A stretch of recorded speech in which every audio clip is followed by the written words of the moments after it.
Dziś z Hanną Milewską-Wilk z Instytutu Badań nad Rozwojem Miast i Regionów opowiem o tym, co jest dobre i co złe w programach, które mają zwiększyć dostępność mieszkań. Ja rozumiem, że sprzedający chcą, żeby mieszkania były jak najdroższe, kupujący wręcz odwrotnie, wynajmujący chcą wysokich czynszy, najemcy niskich. Nasz nowy rząd zapowiada liczne kroki zmierzające do zwiększenia dostępności do mieszkań, ale ciekawym będzie również pokazanie, jak przez 30 kilka lat od 90 roku wprowadzano tysiące, no przesadziłem może, ale wiele programów, które miały nam dostarczyć mieszkań i nic z tego specjalnie dobrego nie wyszło.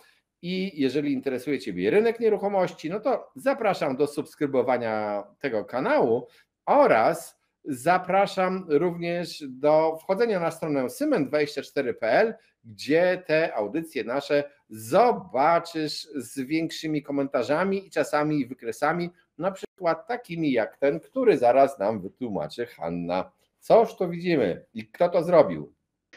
To jest taki schemat, który kolega z Instytutu właśnie w swojej publikacji zrobił. Kamil Nowak opracował to w pracy swojej, właściwie w doktoracie. I to jest taki, żebyśmy się lepiej mogli zorientować, co w ogóle się działo i w którą stronę. I rzeczywiście tutaj nam się automatycznie, to co zaznaczyłeś, pogrupowały nam się pewne programy. Nie są wszystkie oznaczone, które w ogóle istnieją, bo pewne są takie rozwiązania prawne, które nie są traktowane jako program. Mogą być dla Was zaskakujące, że Mieszkanie na Start to już od dawna tutaj razem z Mieszkaniem Plus niemalże było uruchomione, tak. Także będziemy zaraz tłumaczyć. Jest tego trochę, kierowane było i do osób takich fizycznych, które właśnie brały kredyty, i do drobnych przedsiębiorców, i do większych przedsiębiorców. Nie ma tutaj zaznaczonych tych programów, z których korzystają już od kilku lat gminy, jako też odbiorcy tej polityki mieszkaniowej państwa, więc o tym za chwilę myślę, że będziemy dopowiadać. I w tej zielonej grupie powinien się znaleźć również bezpieczny kredyt 2%, który się nie załapał, oraz powinien się, nie wiem, kolejne Mieszkanie na Start, tylko tym razem to takie obiecywane, do którego dojdziemy. Chciałbym zwrócić tylko uwagę, że to, co ja w zasadzie namazałem tymi kolorowymi kreskami, to możemy podzielić tak. Na początku chciano dawać ulgi podatkowe.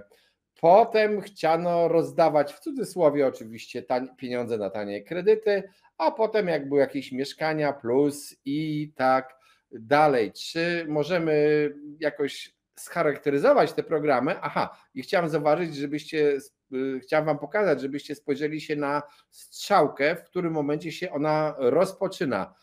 92 rok to festiwal ulg podatkowych. Co się z nimi stało? No, ulgi podatkowe pojawiły się razem z podatkami, prawda? Więc to tak było połączone, że wtedy nagle trzeba było płacić podatki, więc rzeczywiście tam były duże ulgi dla osób fizycznych na remonty, na budowę, były nawet odpisy, można było odsetki od kredytów mieszkaniowych przez jakiś czas odpisywać od podstawy opodatkowania. Natomiast rzeczywiście w momencie, kiedy weszliśmy do Unii, bardzo dużo tych ulg różnych nam jakby odpadło. Te podmioty, które tam miały jakieś kontynuacje, które właśnie jeszcze sobie odpisywały, to zostały. Natomiast rzeczywiście jakby te lata 90. państwo nie bardzo miało pieniądze, więc korzystało w ten sposób, że zachęcało ludzi do tego, żeby coś robili i dzięki temu właśnie mieli jakąś ulgę.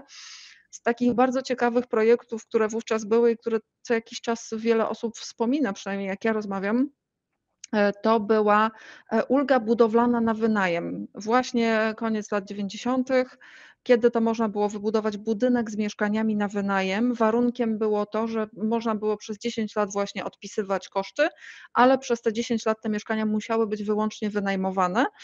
I potem po tych 10 latach część budynków, z tego co ja się orientuję, część z nich mieszkańcy wykupili po cenach wówczas rynkowych te mieszkania, w których mieszkali, a część jest była wynajmowana dalej. Bardzo stabilne umowy najmu, niezbyt szalone czynsze, bym powiedziała, i to całkowicie prywatne. Od razu powiem, że ja znam takie budynki w realizacji, zostały wykonane realizacje i żaden nie został sprzedany.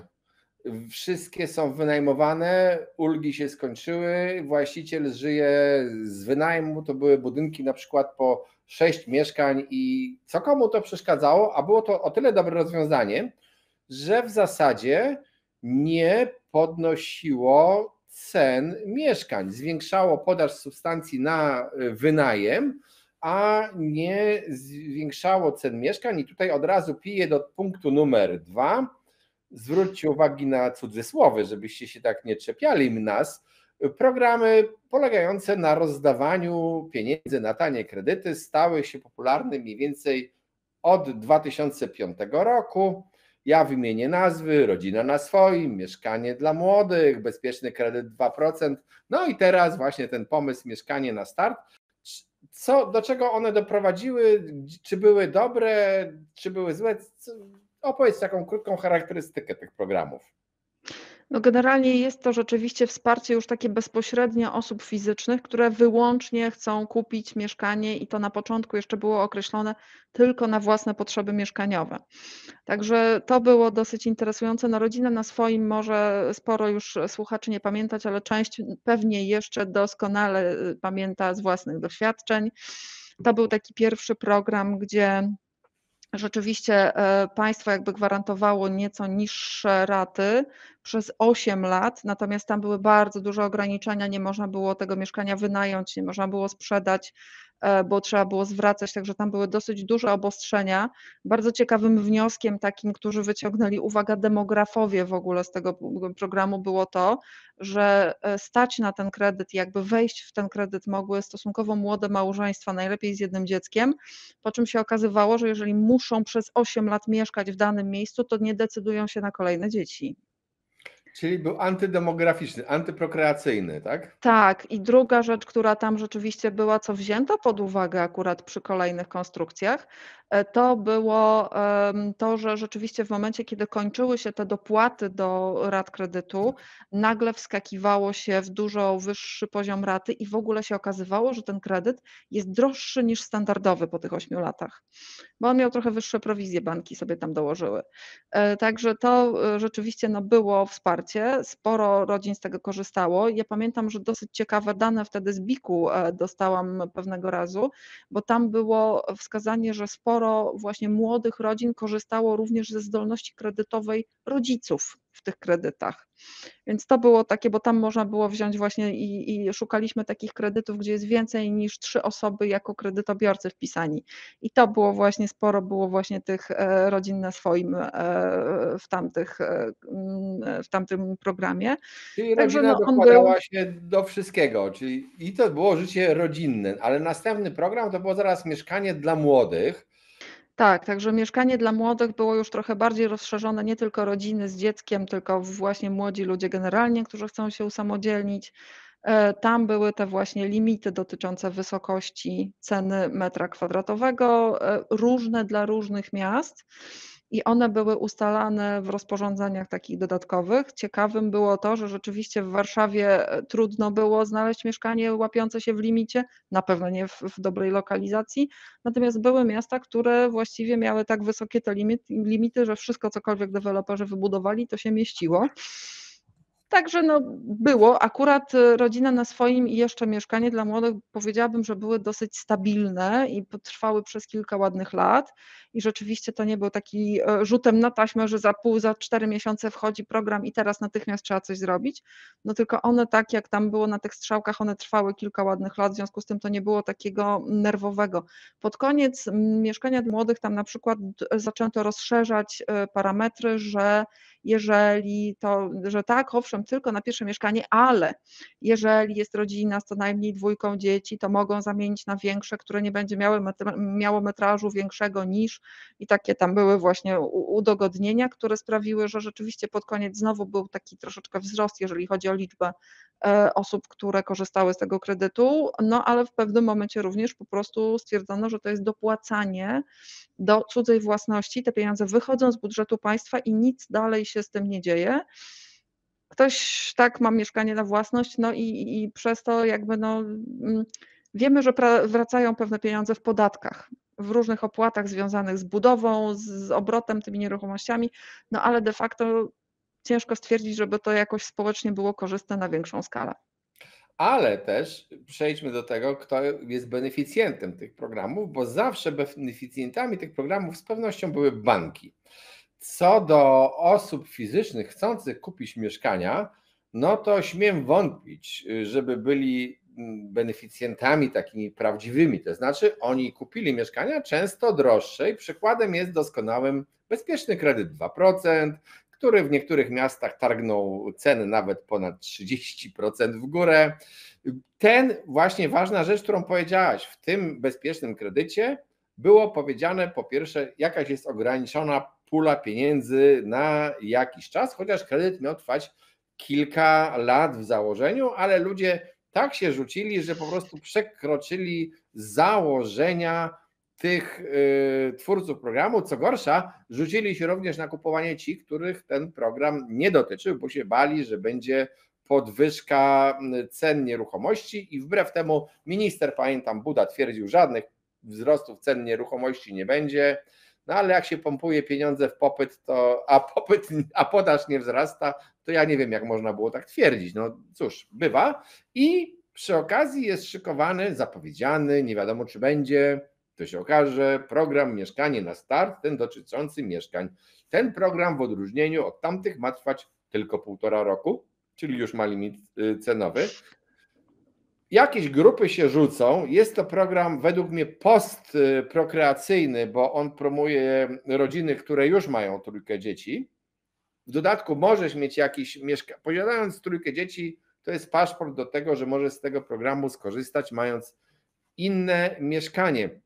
Dodam też, że te programy do końca nie są tak bardzo drogie dla państwa, bo to są tylko dopłaty do kredytów, więc na przykład w 2023 roku ponad 27 miliardów wypłynęło na rynek w okresie, kiedy walczymy z inflacją, tanich pieniędzy w postaci kredytów, no a państwo tam nawet nie wiem, czy w miliard się zaangażuje, to się okaże. Założenie były poniżej miliarda, 941 milionów, jeśli dobrze pamiętam, z powodu przekroczenia realizacji pewnie trzeba będzie znaleźć pieniądze. Jak oceniasz perspektywy tych właściwie bezpieczny kredyt w stosunku do tamtych kredytów bez limitu ceny, no i ten mieszkanie na start, przepraszam, również bez limitu ceny, podkreślam. Można kupić dowolnie drogią nieruchomość. No tutaj jeszcze tak naprawdę nam umknęły pewne rzeczy, bo bezpieczny kredyt 2% wszedł z takim przytupem na rynek, medialnym również, że tak naprawdę on przykrył takie narzędzia, które ja pamiętam, jak czytałam ustawę jakoś właśnie koniec maja, czerwiec o bezpiecznym kredycie, projekt. I tam w ogóle mi coś nie pasowało, bo się okazało, że była nowelizowana ustawa, która dopiero miała wejść, była znowu nowelizowana bezpiecznym kredytem, takie warstwy, prawda, zrobiono. I tak naprawdę bezpieczny kredyt przykrył taki rodzinny kredyt mieszkaniowy i takie gwarancja wkładu własnego. Czyli Tak. też takie narzędzia dla rodzin, które były, ja przyznam się, że teraz nie mam pojęcia, czy to funkcjonuje, czy nie, bo to jest na stosunkowo małą skalę dla właśnie dużych rodzin. To było już przy bezpiecznym kredycie 2% równolegle, jakby były te dla dużych rodzin, też tam były udogodnienia i gwarancja niskie, i gwarancja właśnie tego wkładu własnego i ewentualnie potem umorzenia, jeżeli się urodzi dziecko. Więc tutaj pewne rzeczy jakby miały kontynuację w tym bezpiecznym kredycie. Rzeczywiście ja przyznam się, że czytając pewne regulacje, szczególnie dotyczące zapewnienia finansów na bezpieczny kredyt 2%, ja widziałam, że tam nie ma finansów na dłużej niż 1,5 roku. Od razu było to widać i było duży potencjał był, że to tak naprawdę jest po wyborach, co już nie interesuje tych, co uchwalali właśnie bezpieczny kredyt, co będzie się działo po wyborach. To miało być właśnie, no, żeby dobrze dociągnąć do wyborów. Jeszcze bym powiedziała, że z mojego punktu widzenia, jak analizuję dane, to tak naprawdę znaczy ceny w ogłoszeniach skoczyły. Natomiast pamiętajmy, że nie wszyscy, którzy złożyli do końca grudnia wnioski o bezpieczny kredyt 2%, podpisali już umowy. Jeszcze nie wszyscy dostali decyzję, więc tak naprawdę faktyczne ceny, które będą w tych umowach, to my będziemy znali może na koniec pierwszego kwartału, a tak naprawdę to prawdopodobnie w połowie tego roku dopiero. Także ceny ogłoszeniowe nam poleciały, ceny w umowach przedwstępnych też nam poleciały do góry bardzo. Natomiast jak to faktycznie będzie wyglądało w tych statystycznych danych dotyczących transakcji, to myślę, że za chwileczkę. No ale też za widzimy, chwileczkę, że bo to bezpieczny kredyt, zresztą dane podawane właśnie przez BIK, targnął o ponad 50, w drugim półroczu 2023 to ponad 50% kredytów. W styczniu 2024 kredyty do grudnia spadły o ponad 50%, chyba 51%, podaje BIK, jeżeli dobrze pamiętam, właśnie z powodu tego, że wyginął kredyt, ten bezpieczny kredyt 2%. ten I to był wspierany, tak. Teraz mamy taki okres pauzy. Kupujesz mieszkanie, sprzedajesz mieszkanie, to się musisz zastanowić, czy zostanie wprowadzony kredyt mieszkanie na start. O nim zrobiliśmy wiele audycji, więc nie będziemy tutaj go szczegółowo tłumaczyć, ale tylko zasygnalizuję, że jest to kredyt po pierwsze bez limitu i zdecydowanie preferujący posiadający osoby, które posiadają mieszkania i chciałyby kupić na przykład dom. Bo jak w Polsce masz trójkę dzieci w wieku lat 17, na przykład masz trojaczki albo 17, 16, 15 co rok, prorok, to już pewnie dawno masz jakieś mieszkanie w dużej części. Możesz sobie wziąć wtedy 600 000 kredytu na 0%, sprzedać swoje mieszkanie. Ale czy to jest program, który spowoduje zwiększenie ilości budów, czy to jest program, który znowu spowoduje wpompowanie pieniędzy w popyt? No niestety wszelkie programy dopłat do kredytów są przede wszystkim stymulują popyt, tak? Czyli są osoby, które nagle mają możliwość no i chcą kupić, więc szukają raczej budowy na własną rękę, żeby rozpocząć w tej chwili budowę. Jest to na tyle nieprzewidywalne, że jest trudno i ludzie widzą, że z kredytem trudno jest rozpoczynać budowę. Zresztą podejrzewam, że ty wiesz doskonale, obracając domami, jakie problemy są z domami w budowie, prawda, w tej chwili. No Więc tu są, ale ceny budowy domów nadal są kuszące. Zresztą ten kredyt może być na dom. Ja nie chcę mówić tego, że kredyt nie ma wspierać budowy domów, żeby to było jasne dla Państwa, zrozumiałe, tylko że po prostu to mieszkanie na start, pokazywaliśmy w poprzednich audycjach zresztą grafiki, w dużych miastach praktycznie eliminuje singli. tak. To w Warszawie nie licz na ten kredyt, że on będzie preferencyjny dla Ciebie.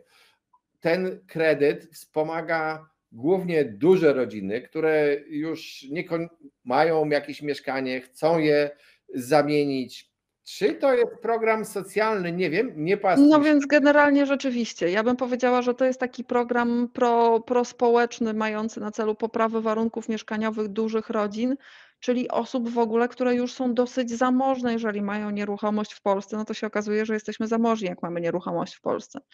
Także to, jeżeli chodzi o takie szerokie, no zobaczymy, tak naprawdę ja czekam. Przyznaję, że nie chcę się wypowiadać dokładnie, bo to mieszkanie na start to jest na razie takie katalogowanie pewnych obietnic i zobaczymy, co wejdzie w życie, bo nie mamy, ja się śmieję, że teraz to nawet slajdów nie mamy, nie mówiąc o projekcie ustawy.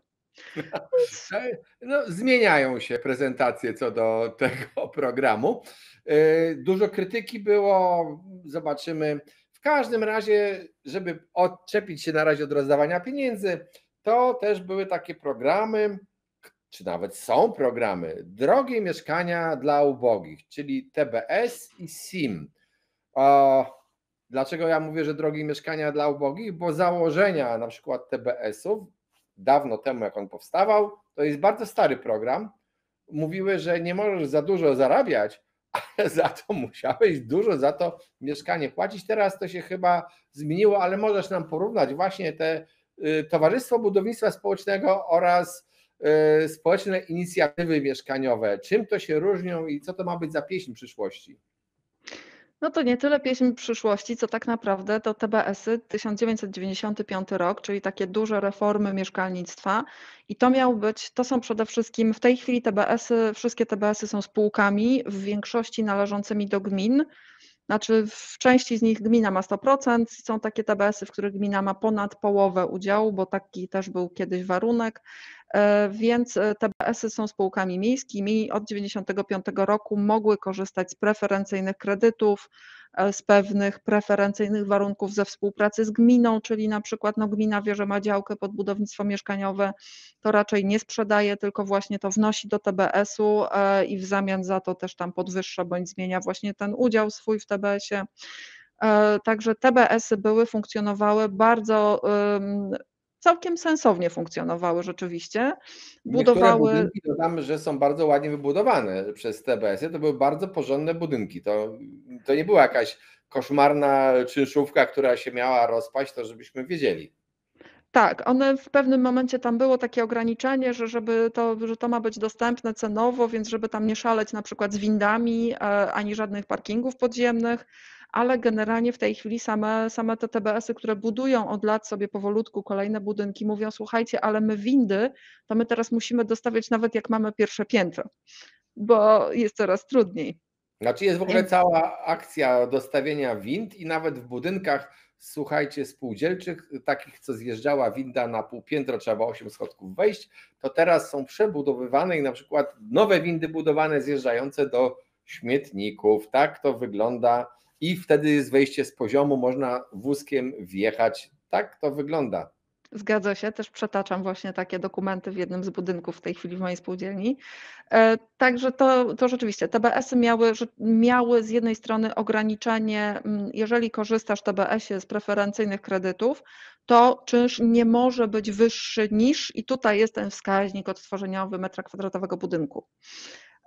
Tak, obliczany tam dla każdego województwa, ogłaszany i tak dalej w 3 strefach, także to dosyć skomplikowane. W każdym razie tam jest tak zwany cap, ograniczenie, nie może być czynsz wyższy niż maksymalnie 5% wartości odtworzeniowej i to tylko jeśli tam jest dofinansowanie, ostatnie inwestycje, które pozwalają tam OZE i efektywność energetyczną. Normalnie ten taki poziom to jest maksymalnie 3% wartości odtworzeniowej budynku. Także to jest w zależności od tego, jaki tam jest koszt postawienia tego budynku, no to te czynsze są różne. W Warszawie niestety to się w tej chwili oznacza około 45 zł z metra kwadratowego, co nadal jest niżej niż rynek, ale TBS-y rzeczywiście budują, tam w TBS-ach na początku była bitwa, no nie tyle na początku, co w ogóle bitwa o to, żeby można było wykupować i oczywiście gminy mówią: nie, nie, nie, nie, nie, żadnego dojścia do własności, bo tutaj nam się zrobi problem, bo w grunt wniesiony aportem i to wtedy pomoc publiczna i to jakieś koszmary z rozliczaniem, ale jest pewien taki, ja się śmieję, rynek mieszkań TBS-owych, ponieważ i TBS-y, i SIM-y wymagają, żeby tam mieć prawo do najmu, bo to są umowy najmu w takich mieszkań, wymagają, żeby wnieść partycypację, czyli takie uczestniczę w kosztach budowy danego budynku, czyli wnoszę partycypację, no i tam mogą być różne wymogi, to jest maksimum 30% wartości budowy samej, nie całej nieruchomości, ale samej budowy w przeliczeniu na dane mieszkanie. Może być mniej, ale nie może być więcej niż 30. Były takie TBS-y, które miały nawet około 10%. Była też opcja, że na przykład jakieś przedsiębiorstwa należące do gminy mogły wnosić partycypację i wtedy pracownicy mieli preferencyjne właśnie warunki, mieli prawo do najmu w TBS-ie. Także TBS nie na własność i uwaga, wchodzą SIM-y właśnie 2018 chyba czy 19 rok. No i tutaj władza mówi: ależ oczywiście dojście do własności, no jak to, przecież to budowane dla ludzi, tak tanio ma być dojście do własności. No tutaj to się TBS-om tym, które funkcjonowały, nie podoba za bardzo. Gminom też średnio, bo znowu cały czas mamy problem tych wniesionych gruntów, bo tym razem to KZN, Krajowy Zasób Nieruchomości, wnosi grunty do SIM-ów, Społecznych Inicjatyw Mieszkaniowych. Nie są to już spółki należące do jednej gminy, tylko to są spółki należące nawet, słuchajcie, 27 gmin jest na pewno w jednym TBS-ie, ale nie wiem, czy nie jest koło 40 kilku w innym. W każdym razie chodzi o to, żeby był taki SIM, który ma ludzi, którzy wiedzą, co robią, jak organizują budowę, wiedzą, jak zarządzać i obsługują kilkanaście gmin, które potrzebują takich, nie wiem, 10-mieszkaniowych budyneczków, bo nie ma sensu wstawiać tam 120 mieszkań, tylko właśnie raczej mniejsze. Pomysł dobry, tylko to dojście do własności to wszystkim po prostu psuje, że tak powiem, zamierzenia długoterminowe. Są wymagania, że w SIM-ie trzeba wpłacić co najmniej 25% partycypacji, żeby w ogóle myśleć o dochodzeniu kiedykolwiek do własności, że nie można tego wykupić, czy właśnie jakoś tam wydzielić, dopóki nie będzie spłacona jakaś tam część preferencyjna kredytu. Także są pewne wymogi, zobaczymy, bo tak naprawdę no, w tej chwili SIM-y podpisują pierwszych 40 mieszkań. Nie wiem, czy na te mieszkania są umowy w tej chwili podpisane, czyli czy są tacy mieszkańcy, którzy będą mieli opcję dojścia do własności. Natomiast to już widać, że to nie ułatwia, no bo znowu wpompowujemy pieniądze i grunty w mieszkalnictwo społeczne, które wystarczy, że po 5-8 latach ktoś powie, a teraz wykupię, tak? Zabiorę to z tego zasobu i radźcie sobie I potem z tym zróbmy wszystkim. wspólnotę mieszkaniową jeszcze w dodatku. Tak więc to faktycznie jest problem, ale też przejdźmy jeszcze do kolejnego programu, czyli takich programów, które no, chciano budować, budownictwo, nazwijmy je komunalno-społeczne. Z tym się wiąże dużo problemów, bo jeżeli buduję blok komunalny, to pytanie, komu mam tam przyznawać te mieszkania? Czy tylko bardzo biednym, czy różnym, według jakich kryteriów, czy stworzyć getto w takim razie, czy też wymieszać tę ludność. No i teraz mamy tak, mieszkanie plus, mieszkanie na start, społeczne agencje najmu, partnerstwo publiczno-prywatne, już się za głowę chwytam, lokal za grunt. I tak szczerze mówiąc, to ja nie wiem, co z tego się udało. No to generalnie jak tak spojrzymy, dla kogo mają być te mieszkania, to rzeczywiście ten zasób komunalny i tych mieszkań socjalnych, tylko że teraz już zasób komunalny w ogóle się nie dzieli tak dokładnie, żeby właśnie nie robić get, czyli dla tych, którzy mają największe problemy, żeby sobie poradzić finansowo i nie tylko finansowo, bo często to są osoby z różnymi innymi problemami, no to mamy mieszkania, najem socjalny i najem komunalny w zasobach gminnych właśnie. Jak już troszeczkę lepiej sobie ludzie radzą, mają jakieś środki finansowe albo coś tam tak odziedziczyli, sprzedali jakąś tam jakiś udział w nieruchomości po rodzicach, no to wtedy właśnie w systemie, tym takim schemacie, no to powinni mieć pieniądze, żeby wejść do TBS-u, radzić sobie z płaceniem tego czynszu ograniczonego, ale nie najniższego. No i jeżeli w TBS-ach kiedyś była weryfikacja dochodów, teraz już nie ma, jeżeli już bardzo dobrze zarabiają, czyli bardzo dobrze to oznacza średnią krajową, no to wtedy powinni sobie radzić już całkowicie na rynku mieszkaniowym, czyli mogą nająć mieszkanie takie całkowicie na rynku prywatnym, stać ich na kredyt, ewentualnie właśnie na własną budowę, ewentualnie z dopłatą do tego czynszu, ale to powinno być takie właśnie warstwy. No i gminy z tym utrzymaniem tego zasobu komunalnego, gdzie te czynsze naprawdę, słuchajcie, w mieszkaniach, najem socjalny lokalu czasami to jest czynsz rzędu 70 groszy za metr kwadratowy. Bo najem komunalny, no to jest jakaś tam stawka w tej chwili, no koło tam 5 zł oscylowały jeszcze niedawno. W tej chwili już duże miasta rzeczywiście dochodzą do kilkunastu złotych za metr kwadratowy w takim najmie komunalnym zwykłym. Z tym, że można dostać na przykład zniżki w Krakowie za różne tam są preferencje, które trzeba wykazać. Także tutaj jest to problemem jedynym jest, znaczy 2 problemy są w zasobach komunalnych. Pierwszy to jakość tych zasobów, no bo jak się zbiera złotówkę albo 5 zł czynszu z metra kwadratowego lokalu, to tak naprawdę starcza wyłącznie na bieżące takie utrzymanie, nie starcza na żadne remonty. Więc te Nawet zasoby na są dozorcy czasami słabo starczy.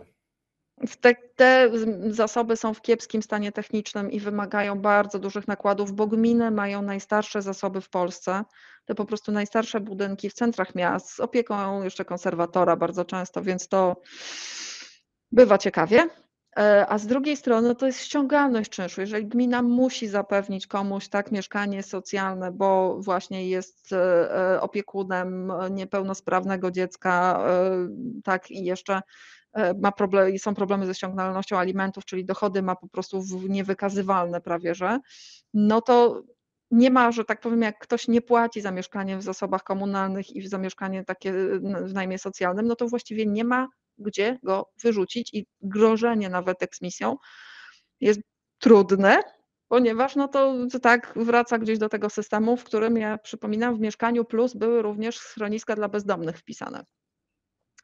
Więc to jest dla gmin, tak naprawdę najwięcej eksmisji w Polsce jest z zasobów gminnych ciągle. Gminy po prostu to jest ten podstawowy podmiot, który ciągle w sądach dochodzi eksmisji i mają największe problemy również z ochroną lokatorów, bo te procedury toczą się strasznie długo i No tak, gminy po ale prostu słuchaj, Nowa koalicja, czyli nowy rząd, tam niesiono na sztandarach, Lewica szczególnie, miała w programie 300 000 mieszkań komunalnych. Nie napisane było w tym programie w jakim czasie, ale dzisiaj, słuchaj, widziałem wywiad z wiceministrem pochodzącym z Lewicy, wiceministrem Ministerstwa Rozwoju i Technologii. On wspominał o 100 000 mieszkań komunalnych budowanych w tempie 20 000 rocznie, czyli to zakłada, że 5 lat to będzie robione.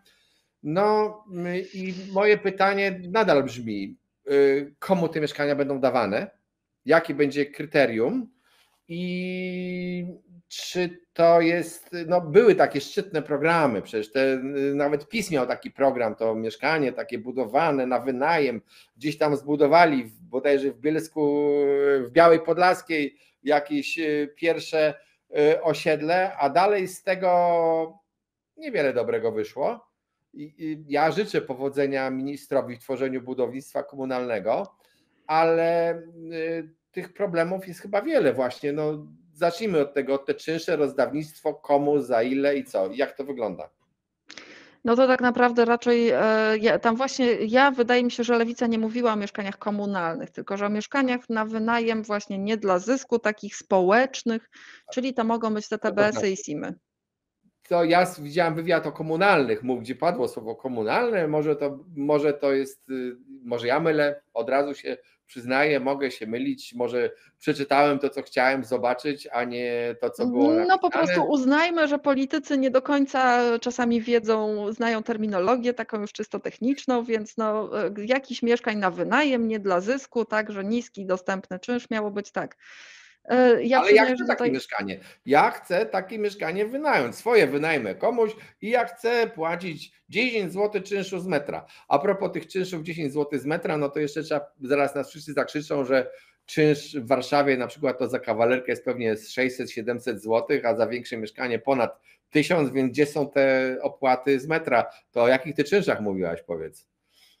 No dobrze, to czynsze, mówiłam o czynszu najmu, czyli to, co się płaci z tytułu po prostu najmu mieszkania. Nie mówię o takich opłatach za media, za utrzymanie i tak dalej, więc to jest. Fundusz remontowy i tak dalej, tak?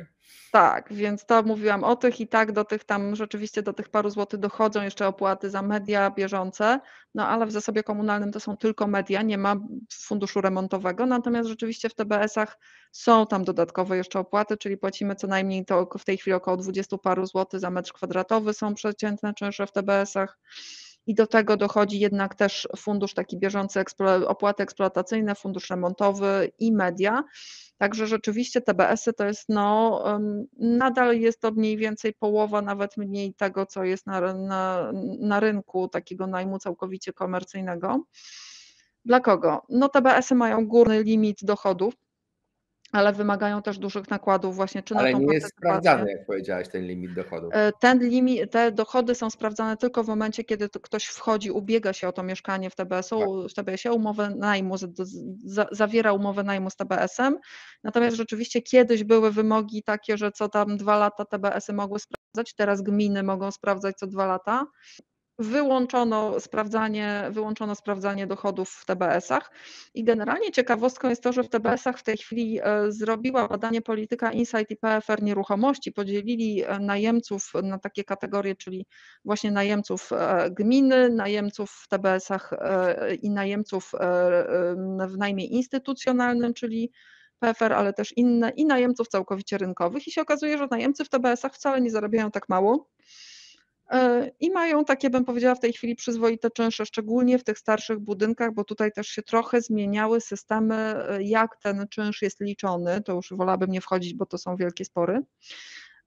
Także jest dosyć ciekawie, te TBS-y, SIM-y funkcjonują w tej chwili, ponieważ dosypano pieniędzy na preferencyjne kredyty, szczególnie dla SIM-ów mają funkcjonować lepiej. Ja tutaj patrzyłam Do 300 000 nie dojedziemy w tych programach, co było, natomiast patrzę, bo mam na drugim monitorze, mam dane dotyczące tego, ile w tej chwili w SIM-ach można się spodziewać, więc generalnie oni planują, że na koniec 2024 to będzie ponad prawie 500 lokali w ogóle w 14 lokalizacjach oddanych do użytkowania, natomiast w planach już z pozwoleniem na budowę jest ponad 9 000 i w przygotowaniu jeszcze przed pozwoleniem na budowę jest prawie 25 000.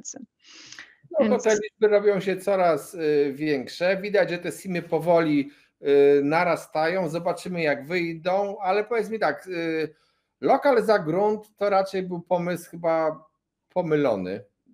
Nie jest pomylony pomysł, to jest tak naprawdę stosunkowo świeże. To też jest 2000, tam jakbyśmy spojrzeli na ten schemat, to jest 2018 wszedł lokal za grunt.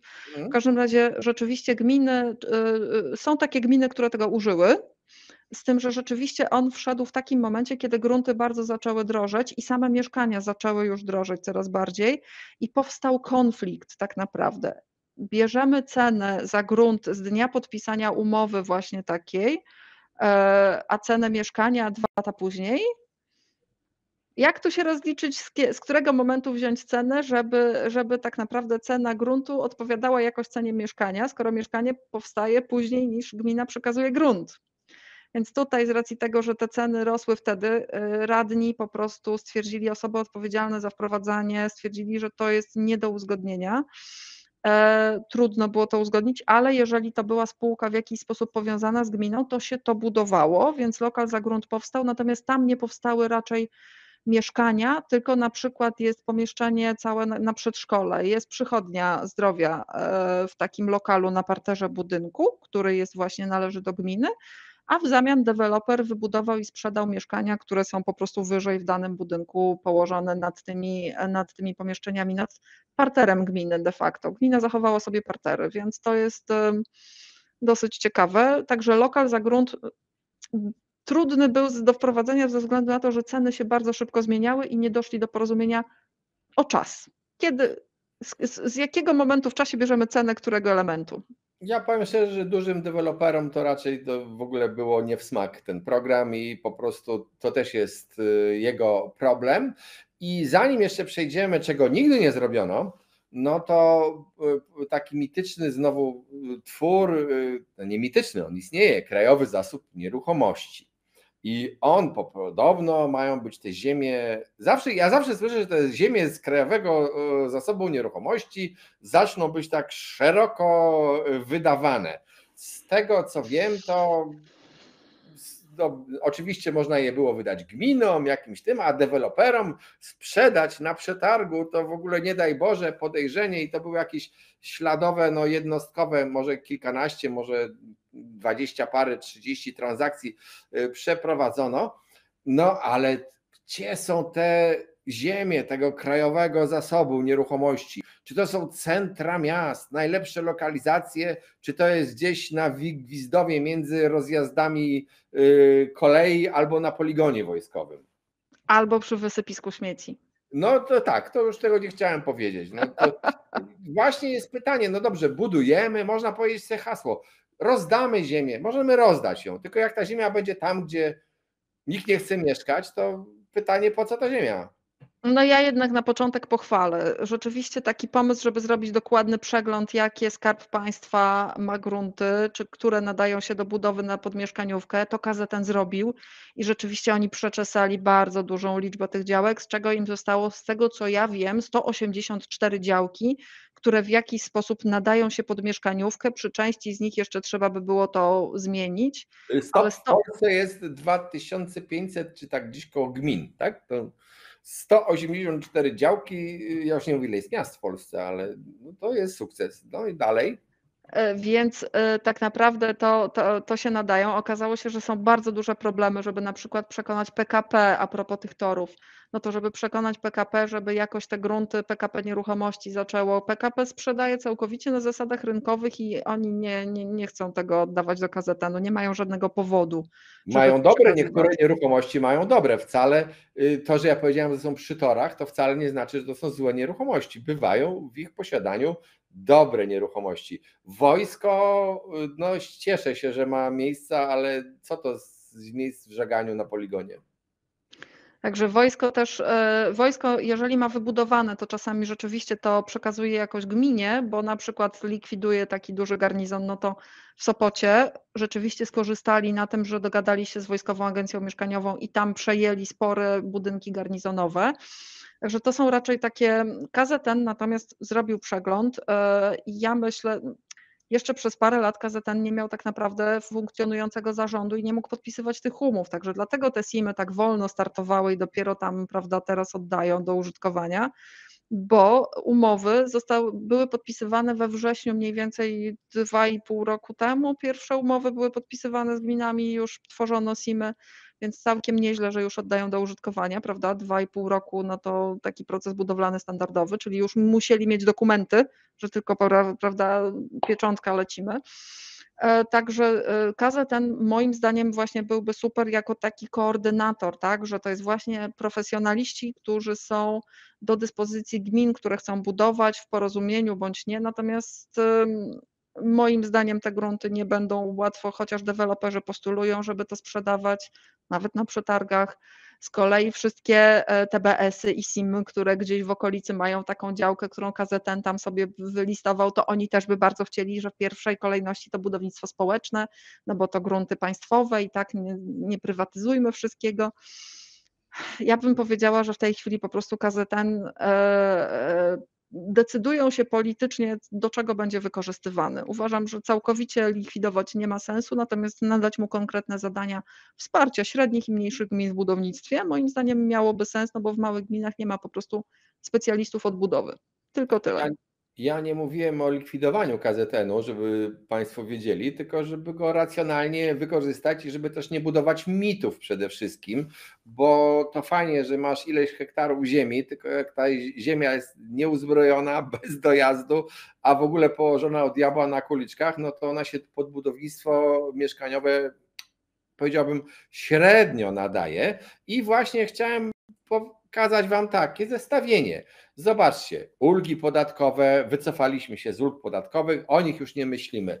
Rozdawanie pieniędzy na tanie kredyty, to powiedziałem cudzysłów, ale to jest fajne, bo to dajesz mało pieniędzy ze strony państwa, masz dobrą albo złą prasę, ale w każdym razie o tobie mówią głośno i po nazwisku, to jest zaleta. TBS-y, SIM-y, te społeczne agencje nieruchomości, tysiące innych takich inicjatyw, no to takie podziałało, ale bez szaleństwa. Natomiast zobaczcie na ten punkt 5. Nigdy w Polsce na poważnie nie ruszono spraw rzeczywiście blokujących budowanie oraz obrót mieszkaniami. W Polsce właściciel boi się wynająć mieszkanie, bo jak będzie miał problem z najemcą, to mu nikt nie pomoże. Dlaczego w Polsce płacisz durną rentę planistyczną? Po to tylko, bo efekt jest taki, dlaczego durną? Efekt jest taki, że ten, kto ma zapłacić tę rentę planistyczną, to czeka sobie spokojnie 5 lat i sprzedaje później. Ani gmina nie ma tych pieniędzy, a z renty planistycznej, a wpływy z podatków od mieszkańców gminy dostaje ileś lat później. Podobnie z opłatami adiacenckimi, planowaniem przestrzennym. Robiono, to już to jest mój konik, te domy do 70 m2 bez pozwolenia, powierzchnia zabudowy, maksimum 2 kondygnacje. I można, to wielki sukces ogłoszono, przepraszam, jaki? Ja informuję, zawsze informowałem ministrów, byli głusi. W Polsce dom jednorodzinny bez pozwolenia, jeżeli nie oddziaływał na inną działkę, można było budować spokojnie dużo wcześniej. Te 70 metrów, co zbudowano, to przepraszam, dlaczego masz jako stara osoba zbudować dom koniecznie piętrowy, dygać po schodach, żeby mieć 140, a nie możesz bungalowu 140 zbudować. Poza tym, jeżeli na działce, na której możesz budować ten dom, mogłeś podstawić dom 300 metrów, na przykład, dowolnie inny, to dlaczego ją miałeś zmarnować jej potencjał budową małego domu? Chociaż patrząc się na dyrektywę EPBD, to może niedługo dom 140 będzie uznawany za wielki. Dlaczego w Polsce? Tak, to Ale powiedz mi jest jedną to. rzecz, że ja musiałem tak się Ciebie zapytać. Może ty wiesz, bo ja nie. Znaczy może jest jakaś, podobno 1/3 posłów ma mieszkania, więcej niż jedno. To może w tym leży tajemnica. Dlaczego w Polsce przez tyle lat nie robi się tego, co się powinno zrobić, czyli reformy prawa związanego z budowaniem. Ludziom nie przeszkadzać, to sami zbudują. Po co nam programy pomocowe? My sami zbudujemy, jak nam nikt nie będzie przeszkadzał. Ciężko jest niektórym politykom posługiwać się takimi precyzyjnymi pojęciami odnośnie mieszkaniówki, bo się na tym nie do końca znają. Natomiast już cały kodeks budowlany jest bardzo skomplikowaną materią.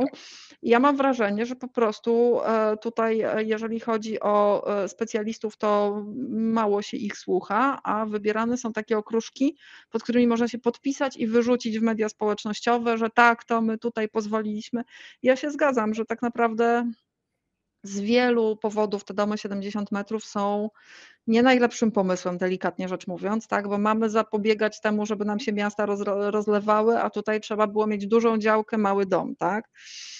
Że mamy właśnie de facto nam się kurczy cały czas ta powierzchnia, że może te domy powinny być większe, żeby tam większe rodziny mieszkały. Nie, 70 metrów, no to co? 3 sypialnie maksimum znowu.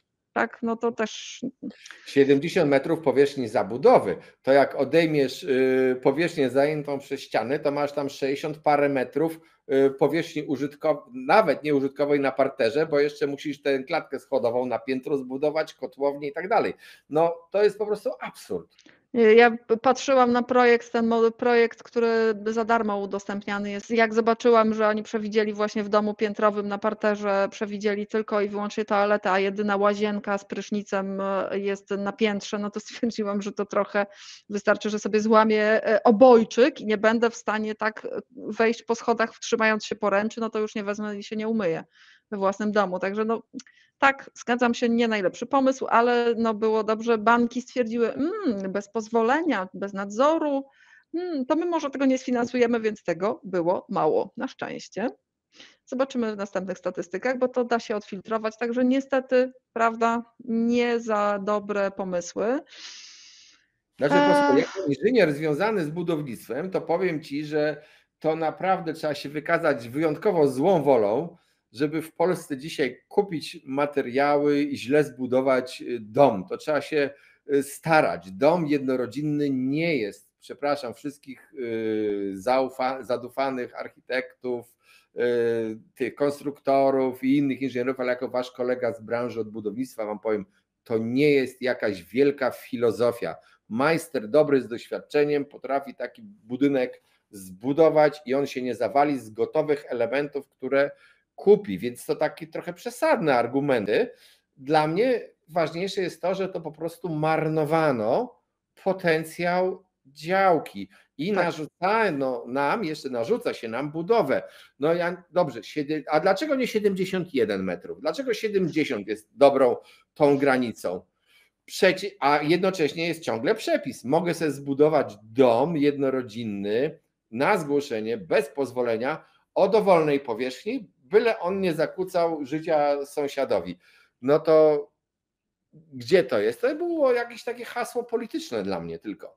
I te hasła polityczne nam wstrzymują budowę, bo według mnie wszyscy politycy boją się ruszyć sprawę ustawy o ochronie praw lokatorów, a cóż to będzie, jeżeli najemcy na nas nie zagłosują?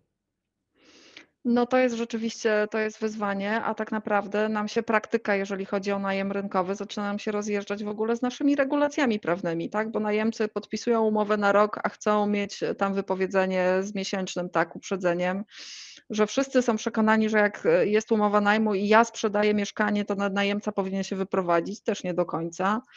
Mamy regulację czynszów w ustawie i tak naprawdę nikt jej nie egzekwuje. Najemcy po prostu przyjmują podwyżki czynszów, bo mówią, że się boją, że będą musieli się wyprowadzić. Tak. Więc tak naprawdę wszyscy są niezadowoleni z tej ustawy, ale tak, nikt jej nie chce ruszyć, nikt jej nie chce nowelizować w jakimś sensownym zakresie. Jedyne co to rzeczywiście dano gminom możliwość sprawdzania dochodów mieszkańców w zasobach komunalnych, żeby im ewentualnie podwyższyć czynsz, ale już rozmawiam z gminami, że po prostu te mechanizmy podwyżki czynszu mają pewien problem tam, żeby to skutecznie zrobić i żeby to przeprocedować, bo właśnie mijają te 2 lata, 3 lata w tej chwili będą w kwietniu, dobrze liczę. od czasu, kiedy ta nowelizacja była wprowadzona i będą mogły gminy już dokładnie sprawdzać te nowe tylko umowy.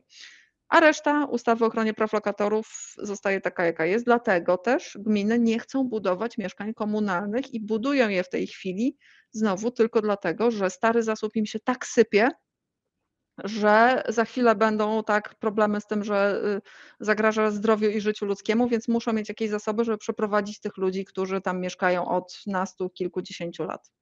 Znaczy problem w ogóle urzędnika i wygody urzędnika jest chyba niedoceniany, bo słuchaj, urzędnicy na pewno. Co urzędnik chce? On chciałby mieć święty spokój, przyjdzie do pracy, wykona swoją pracę i po co mu awantury z ludnością? Jak on teraz będzie podnosił czynsze ludziom, to zaraz będzie miał awanturę, nie wiadomo co, to już jest ból głowy. Wszystkie te takie przepisy o opłatach adiacenckich na przykład, to nie wiem czy wiecie, ale bardzo często rzeczoznawca, któremu zlecane jest policzenie wzrostu wartości ziemi do obliczania właśnie tych opłat adiacenckich, to jest proszony przez zleceniodawcę, urzędnika w gminie, proszę pana, proszę pani, tylko niech pan nie szaleje z tą wyceną, bo jak pan wyceni za dużo, to my będziemy mieli tutaj taką Polkę, że po prostu nam się głowa rozboli. Ja widziałem nieraz i uczestniczyłem przecież w tworzeniu planów zagospodarowania przestrzennego i w negocjowaniu z ludźmi, tam dobrze zrobimy, wam przekształcimy, ale my tu chcemy wprowadzić siatkę dróg jakąś normalną. Nigdy! Krzyczała publiczność, po moim trupie ojcowizna, święta ziemia, no i potem jest taka działka 400 metrów i 400 metrów drogi wewnętrznej i oni nawet nie policzyli, że to faktycznie więcej stracili niż te parę metrów w poprzek działki, ale opór jest i urzędnicy po prostu, to nie jest, mówi się, że to jest głupota urzędników, że tak głupio plan narysowali. Nie, oni po prostu wiedzą, co ich czeka. Obroniłem urzędników troszeczkę. No a w najmie, już tym takim najmie zasobów komunalnych już widać, że jest pewna taka przyzwolenie byłoby na zmiany, na to, żeby właśnie już ta weryfikacja dochodów jest, no wydaje się czymś oczywistym po pewnej awanturze z panią posłanką, która była najemcą lokalu komunalnego. Także tutaj zmienia się trochę podejście i czekam, kiedy dotrze to do polityków, że jednak można zmieniać, żeby było warto coś z tym zrobić. Dociera to na razie na poziomie lokalnym do samorządów, że jednak te czynsze trzeba podwyższać, ale nadal są samorządy, które stwierdzają, nie no, to co mówisz, przyjdą ludzie, będą protestować, znajdzie się jakaś organizacja lokatorska, która stwierdzi, ojej, tutaj tak jest źle. Natomiast niestety w wielu punktach mieszkaniówki, może nie tyle to, co ty mówisz o budownictwie, ale w wielu punktach mieszkaniówki takim punktem stopującym jest właśnie ustawa o ochronie praw lokatorów i to, że nie wiemy, jak sobie z pewnymi problemami poradzimy, że to jest nieokreślony czas może trwać na przykład odzyskiwanie mieszkania, w związku z czym nie da się policzyć pewnych strat albo tego, tak, ile trzeba będzie przeznaczyć na to pieniędzy, więc pewne rzeczy nie ruszają, także TBS-y i SIM-y mają swoje indywidualne umowy najmu, które dają im z kolei znowu trochę inne prawa, żeby tych ludzi wyprowadzać, tak jak najem instytucjonalny pozwala na trochę szybszą eksmisję i odzyskanie lokalu. Ale to się robi takie wyłomy, takie dziurki się robi, może nikt nie zauważy, może dużo osób nie będzie protestować, bo ich nie dotyczy, także ustawa o ochronie praw lokatorów dotyczy coraz mniejszego kręgu najemców, ale jest na tyle silna, że wszyscy patrzą właśnie jak to wygląda, no bo zawsze może się okazać, że gdzieś tam w którymś punkcie sąd powie, ale lokator to może. Znaczy ja nie wiem, czy mniejszego kręgu, bo patrząc się to, cośmy rozmawiali w poprzedniej audycji, jak rośnie najem, liczbowo, znaczy procentowo może tak, udziały, no bo rośnie ten najem instytucjonalny, inne najmy, ale chciałem powiedzieć, że to nie jest tak, że ja jestem wrogiem najemców, nawet jestem ich poplecznikiem, ja im życzę, żeby jak najtaniej wynajmowali, tylko trzeba sobie uświadomić, że nadmiernie rozwinięta ochrona lokatorów obraca się przeciwko tym lokatorom. Po prostu liczba osób, które chcą budować na najem jest niewielka. Zobaczcie, ile u nas się buduje mieszkań deweloperskich, nie mylić ich z PRS-ami teraz, z funduszami deweloperskich i ilu z tych deweloperów jest chętnych do wynajmowania potem tych mieszkań. Dlaczego oni wolą budować, a nie ma u nas czy niewiele jest właśnie procentowo udział tych, którzy, przepraszam, oni wolą sprzedawać, a dlaczego u nas jest niewielki udział tych, którzy chcą wynajmować, bo sobie jak popatrzą się na tą ustawę, na te kłopoty i na to, co ty powiedziałaś, nieokreślony czas wyprowadzenia człowieka. Może to trwać kilka lat. To jest przecież dramat. To jeszcze dorzucę, spółdzielnie mieszkaniowe mają od kilku lat możliwość budowy znowu mieszkań lokatorskich, czyli że tak naprawdę kredyt jest na spółdzielni jako instytucji, cały kredyt na wieloletni, to nawet na 40 lat mogą spółdzielnie ten kredyt brać. Również preferencyjne kredyty mogą brać właśnie z tymi takimi preferencjami dla budownictwa społecznego. Spółdzielnie mają swoje grunty, ale tak naprawdę ryzyko istnieje właśnie, że lokator jest dosłownie tym lokatorem, który jest chroniony. Więc jeżeli mają spółdzielcy aktualnie podjąć decyzję, czy budujemy mieszkanie lokatorskie na tej działce, która nam stoi pusta, no to się poważnie zastanawiają, bo jak ktoś tam nie będzie płacił, to będziemy się przez lata składać, żeby jednak jego część kredytu spłacać. Może kiedyś go najpierw wyrzucimy ze spółdzielni, potem eksmitujemy z lokalu, więc spółdzielnie budują dokładnie na zasadach takich jak deweloperzy na sprzedaż. No tak to wygląda. Krótko mówiąc, żebyśmy już zmierzali do brzegu, czyli do końca naszej audycji, jak oceniasz perspektywy naszego rynku mieszkań? Czy będzie rosła dostępność mieszkań, czy też raczej jest to takie niepewne? Tutaj ja pierwsze, co zaznaczam zawsze w takich dużych prognozach, to, że ponieważ na rynku nieruchomości liczy się lokalizacja, to tak naprawdę są już lokalizacje, gdzie nam bardzo spadają ceny nieruchomości, tylko jak patrzy się na Warszawę i duże miasta, no to nie widać takich małych punkcików. Także w Warszawie, w Gdańsku, we Wrocławiu, w Krakowie, w Poznaniu, czyli te takie główne 7 miast i potem kolejny taki krąg do 16, które liczy Narodowy Bank Polski. Raczej te ceny nam nie będą spadać z wielu przyczyn. Czy dostępność nam wzrośnie? Troszeczkę myślę, że wzrośnie z racji tego, że jednak są takie firmy deweloperskie średnie i małe, które podejmują się budowy. Druga rzecz jest taka, że tego nie liczymy i nie mamy danych statystycznych, ale to, co wspominaliśmy przy okazji najmu, czyli mamy małe mieszkania, które chcemy zamieniać na większe, nowsze, bardziej komfortowe albo po prostu domy. Więc będziemy te osoby, które będzie stać, będą po prostu inwestować w te większe, nowsze. Czy te mniejsze, starsze mieszkania pójdą na wynajem, czy zostaną sprzedane? Ciężko powiedzieć, jak to się będzie układać, również z racji tego, że najem w tej chwili po prostu jest mało opłacalny.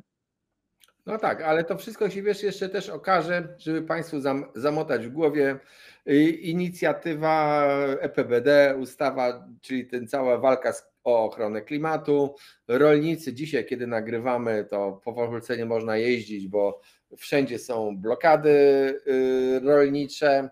No zobaczymy, jak to się będzie zmieniać, bo ta polityka słuszna, klimat trzeba chronić, ale czasami nadgorliwość jest gorsza niż wojna we wprowadzaniu. Hannie dzisiaj dziękujemy. Będziemy mieli kolejne na pewno audycje. Zapraszam Was do pisania nam w komentarzach sugestii, co byście się chcieli dowiedzieć. Zapraszam na stronę Symen24, gdzie oprócz tej audycji zobaczycie jakieś dodatkowe dane. Tam po prostu możemy to zamieścić, nie na tym kanale naszym YouTube'owym. No i cóż, trzymajcie się ciepło i liczcie, że mieszkania będą bardziej dostępne. Cześć.